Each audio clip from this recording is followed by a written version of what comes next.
Your car breaks down.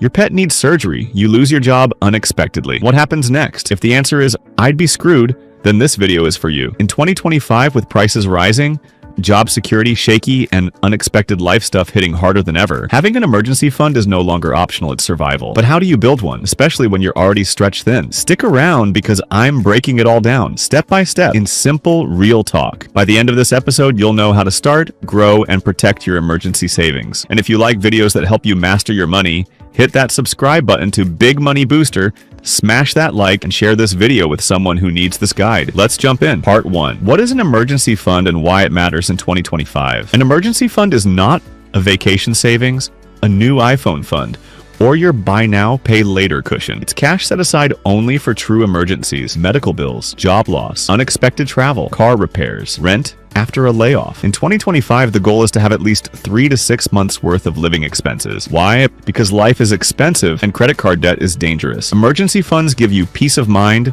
freedom, and control. Part 2. Mindset shift. Emergency fund. First, not last. The biggest mistake people make? Waiting to save what's left after spending. Flip it. Save first. Spend what's left. Your emergency fund isn't a luxury. It's step 1 to becoming financially independent. Even if you start with just $10 a week, it matters. Part 3. Know your number. How much do you need? Calculate your core monthly expenses. Rent or mortgage, utilities, groceries, transportation, insurance, minimum debt payments. Let's say that adds up to $2,000 per month. Then your emergency fund goal equals $6,000 to $12,000. But don't freak out. You're not saving that overnight. You'll do it bit by bit. Starting now. Part 4. Start with $1,000 fast. Your first milestone, $1,000 in savings. It covers most small emergencies and helps you avoid swiping a credit card. How to get it fast. Sell 5 things this weekend. Old phone, TV, clothing, tools. Do a freelance gig. Canva design, writing, Fiverr, Upwork, babysit, dog walk, or offer local services. Drive Uber or do food delivery for 1 week. Cut 3 subscription services and save $60 plus instantly. Delay a major purchase for 30 days. Small wins lead to big results. Part 5. Automate your savings. Set it and forget it. Open a separate savings account,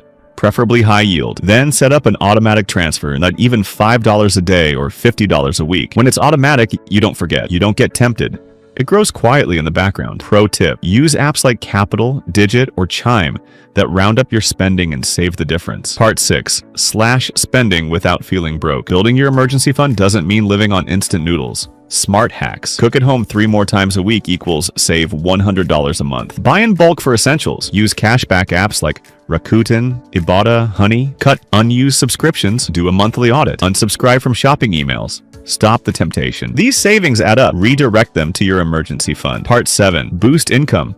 Even slightly. Cutting costs is half the game. Increasing income is the rest. Ideas. Ask for a raise. Offer weekend gigs. Graphic design, resume help, dog walking. Start a digital product. Templates, ebooks, courses. Sell services on Fiverr or TaskRabbit. Flip items online. Facebook Marketplace, Craigslist. Use cash rewards cards wisely. Use 100% of that extra money to grow your fund. Part 8. The Fast Track Plan. 30-day emergency fund challenge. Here's a challenge. Save $1,000 in 30 days. Rules. Track every dollar that comes in and goes out. Cut 3 expenses. Sell 3 items. Pick 1 extra income stream. Celebrate when you hit your goal. Document your journey. You'll be shocked how quickly you can do it with focus. Part 9. Protect your emergency fund. Don't touch it unless it's a real emergency. That means not a birthday party, not a concert ticket, not your favorite influencer's limited drop. Emergency equals need, not want. Tips.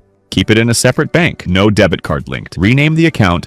Do not touch. Emergency only. Part 10. What happens after you hit your goal? First of all, celebrate. You're now more financially secure than most people. Then keep building until you reach your full 3 to 6 month goal. Look into high yield savings or money market accounts. Reassess your number annually. Start investing once your fund is fully built. You now have a financial cushion, and with that comes confidence. Final thoughts. Emergency fund equals power. An emergency fund is like armor in a battle. It won't make you rich, but it'll protect your wealth, your mental health, and your freedom. It's your first financial defense, your personal safety net. And it's not just about emergencies when it's about peace of mind. You don't need to be perfect. You just need to start. Like this video if you're ready to take control of your financial future. Subscribe to Big Money Booster for weekly tips that actually work. Share this video with a friend who says, I just can't save. Comment below, what's your biggest challenge with saving right now? Let's help each other. Thanks for watching Big Money Booster, where smart money moves lead to big life wins.